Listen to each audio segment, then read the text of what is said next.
Going back to last season, you guys made the push towards the playoffs. When you were going into the season, is that kind of what you expected, how the season would play out? Well, going into the season, we were hoping to get into postseason. Coming off the year previous, we came a long way, and we got to the final weekend, and we made a run of it. So we ended up having a better year, but not good enough. And obviously, our sights are higher this year as we go through the winter months.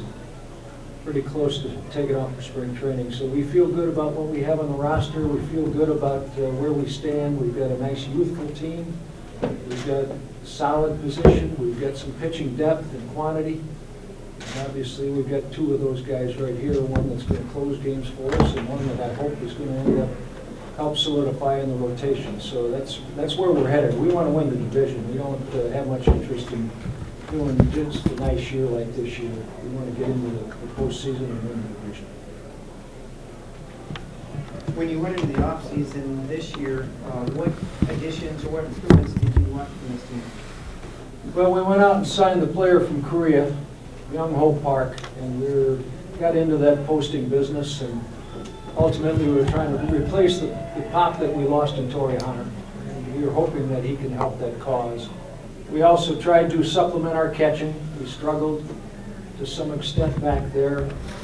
So we went out and made the trade with Aaron Hicks, sent him to the Yankees for Murphy, and we're hoping that he can come and help not only our offense, but also the defense. And now we're going to let some of these guys grow. And we've got young guys like Kyle, and we've got young guys like Sano and Rosario, and hopefully Buxton can hang on to that center field position. But for the most part, we supplemented it to some extent, but we're also going to let some of the younger guys develop into people that we can count on. My question is for you again. As far as a rotation of a DH role, I've seen a little bit of early depth chart projections, and that Sano's playing right field, but is there any chance that it could be Park at the DH, Sano at the DH, Trevor Plouffe? How many different DH spots are you kind of looking at this year? We're going into spring training thinking that Park's going to DH. Now, there's going to be a day or two or three here where you can put Park at first and rest Mauer and let him DH, or you can also you could DH Sano if you'd like and give him a little break here or there. But I think our approach this offseason, when we sign Park, he's going to get every opportunity to be that DH. Now, we got Vargas hanging around, and we got Arcia coming into camp. I don't want you to forget those guys because they had very good years 2 years ago. They fell on hard times in 2015, but they're still on this roster. So we've got insurance, and we've got some choices, and we've got some depth in that area. So how comfortable is Sano with the right field spot right now? I don't know if he's all that comfortable because he hasn't played a day of right field in his life, but he's quite athletic. He can run better than you think. He can really throw. And we wanted to find a place to keep he and Plouffe on the same team to keep their bats in our lineup. So that's why we moved Sano out to right, because we think he's athletic enough. And I've said this a couple of times. If Chisenhall and Schwarber and those types of guys that are on the Indians and also the Cubs can make that transition from catcher or third base to the outfield, I don't know why Sano couldn't do it. And he's bought in. He's accepted it, and he's going to give us every opportunity to put him in right field. This question's for Kyle. Could you just talk about, obviously, Irvin Santana was serving that suspension last year. Once he got back from that, what was the impact that he had on the starting rotation? It was a big impact. It was like basically making a big trade at the deadline or signing a free agent. He added a lot to that rotation, and it was unfortunate that he had to miss the first half, but we were really excited to have him back. And down the stretch there, he and Tyler Duffy were probably the main reason why we were still in that playoff hunt. I think Irvin had a sub-2 or something ridiculous for the month of September. Every fifth day, you knew that you had a really good chance of winning when he was out there, and I'm sure that's exactly what the front office was expecting, and I'm sure that's what they're expecting for the full year this year. And this one's back from Mr. Ryan. Could you just talk about, obviously, Paul Molitor had a great season with the managing role there. Could you just talk about what you expected going into last season and how you thought it? Yeah, it was a controversial situation because he had never managed a game, but I think everything that evolved when he got the position came true. We were hoping that he'd be an impactful type guy. He's a popular person, obviously, in our market, just because he's been with the organization and he's a Hall of Famer and all that good stuff. But I think he had the respect of the clubhouse, first and foremost, and when he was named manager, for the most part, I think everybody was pleased. He said in his own talks this winter and off-season, he made some mistakes, so did I, so did the players, but for the most part, when he had a decision to make, he had a reason for it, he was accountable for it, and ultimately we won our fair share. You know, for a first-year guy that had never managed a baseball game, I think he was more than good for us, and obviously we have more upside with him, plus this roster, so it ended up being a pretty good pick, and I think Paul's a very good man, not only on the field and in the clubhouse and so forth. He's a good human being, and it really did work out. Well, last year you had Buxton, Sano, Rosario you talked about.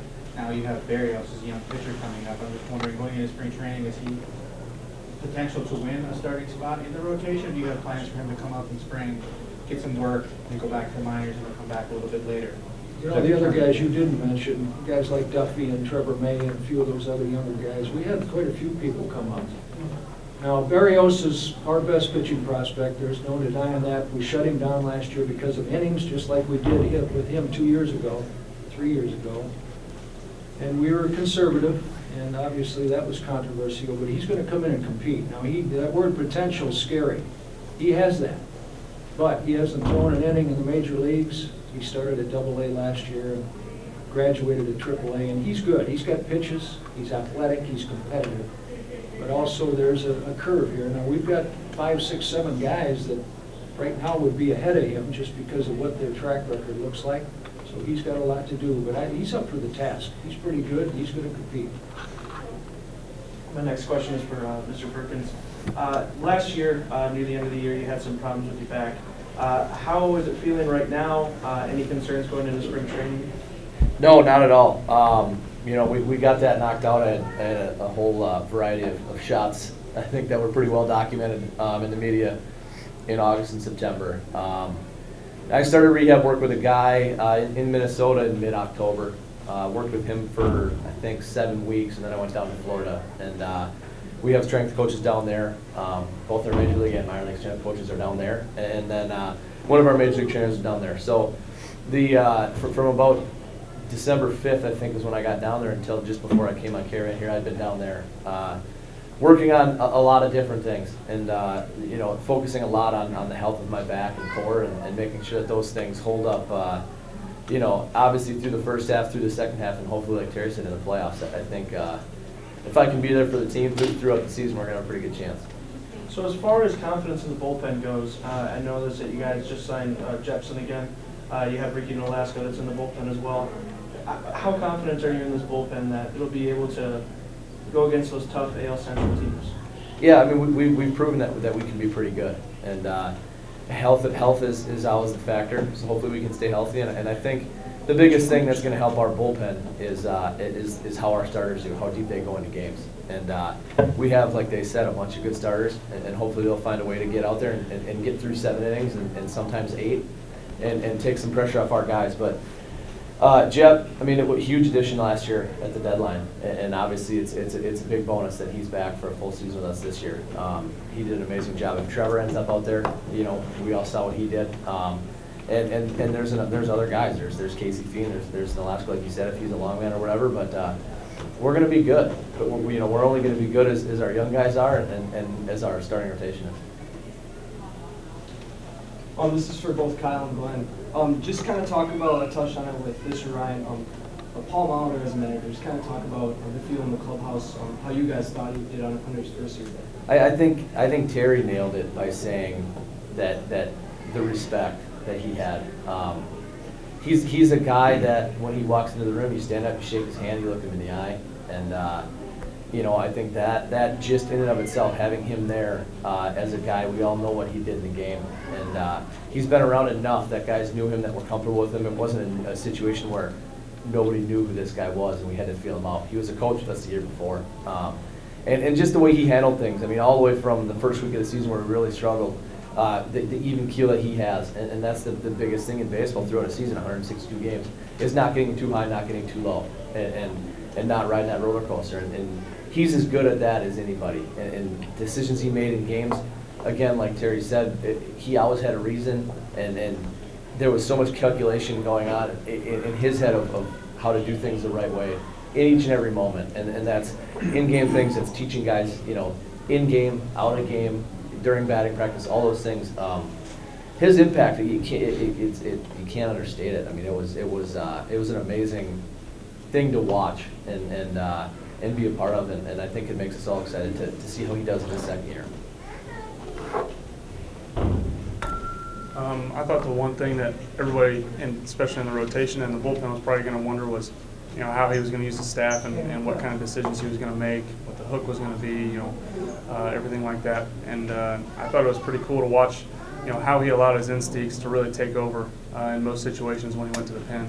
I mean, there was no set pitch limit, there was no set situation, trouble that you got in and he was going to take you out. That's not how it was.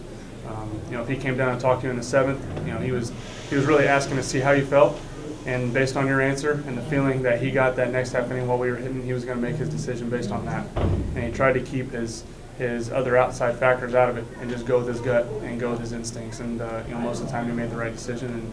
And that's really all you can ask out of a manager. And sometimes he lets you talk your way back out on the mound, and other times he says, that's enough, and we're going to go to the next guy. My next question is for Bert. So I know you probably spend a lot of time with the team, and it kind of putting you on the spot since you're sitting next to two pitchers. What are your initial reactions to the team right now with the acquisitions they've made this offseason?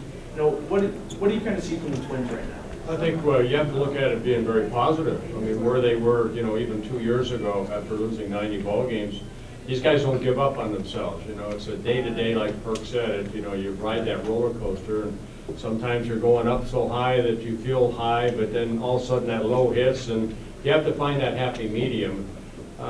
I think everybody's excited.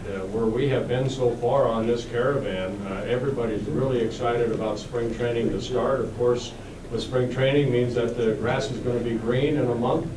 And, you just look at this organization, I think it's on an uprise right now, and that's a positive thing. So I think, maybe last year going to spring training, nobody knew what to expect out of Paul and the players, coming off the bad year.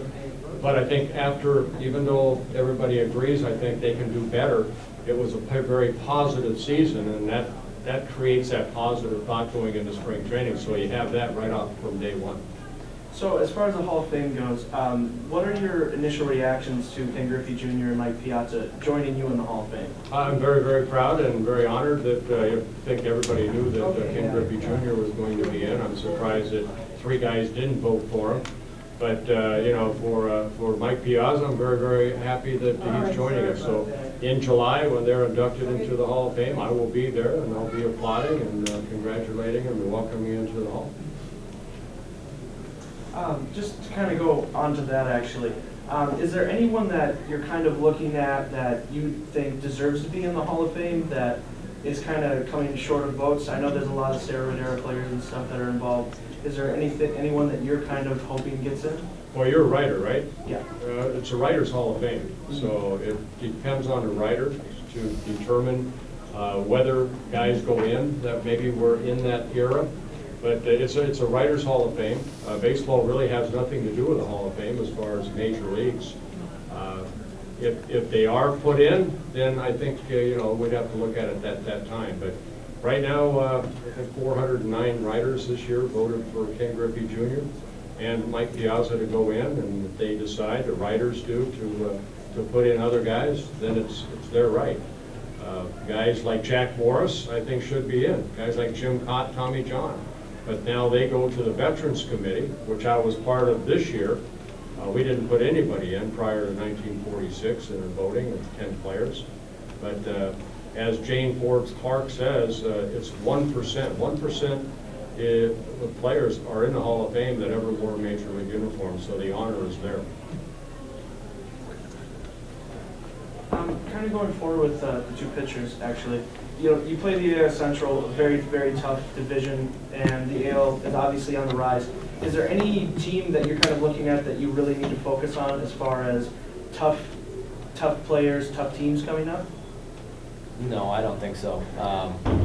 You know, we're going to try to win every game that we play, which obviously doesn't happen, but that's going to be our goal. And it really doesn't matter who's on the other side. We see it. We all read the news and see the trades and the signings and all that of what other teams did, but that doesn't affect what we're going to do. We're going to try to go out and we're going to try to pitch well and play good defense, and we're going to be able to score runs, and we'll take our chances in that way, not really worry about who the opponent is. This is for Terry Ryan. I read something on Sports Illustrated this morning about the Twins had a very quiet off-season, but it was important. Do you agree with that statement? Yeah, this offseason was by design. You know, we weren't going to go out and get people that were equal or not as good as the people we had in our lineup or on our staff. And obviously, I looked, and there were a bunch, and there's still a bunch of free agents still out. You know, you look at it, and it's amazing how many people are still without a job. Now, the Park thing was a pleasant surprise. We weren't sure we were going to get the post. And the catcher was a trade we thought was something we needed to do. We needed to improve our catching. We went out and signed a couple of non-roster guys. Fernando Abad with the Oaklands last year. He's a guy from the left side that we kind of like. And obviously, we're a little lean on the left side. But we're going to turn some of this over. You know, the guys like Presley, we haven't mentioned yet, and Tonkin, guys like that, they're going to have to step up. It's their turn. We've got a few others down there as well. Probably the strength of our minor league system right now is our relief corps, and you'll see some of them in spring training, guys like Shagwa and Birdie and some of those people. So that's the reason it was a little more quiet than certainly our fan base was hoping. I know all about that. When you don't do a whole lot, people get a little nervous. All right, that's going to wrap up our press conference this morning. Thank you for joining us. Thank you. Thank you.